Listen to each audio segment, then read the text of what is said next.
tuturor! Astăzi i-am construit o casă. Am fost afară.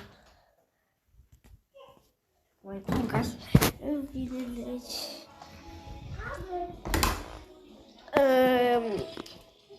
O să legi, da, am făcut o casă, nu-i casă, am făcut ceva frumos. Sper că vă place, asta-i casa, asta-i mesa mea de frumoasă, uite ce frumoasă. Intrăm în ea, ăsta-i gardul, dar ăsta crede că scări, poți să urci undeva, dar nu unde este, nu crede. Oamenii, asta e patul meu și asta e măsuța. Masă, de mâncat.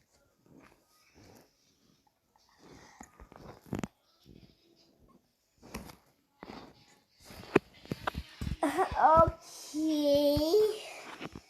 Și aici sunt niște becuri colorate.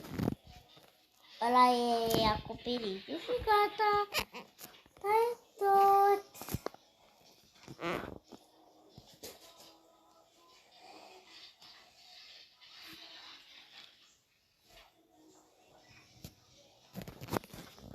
Sper că vă place.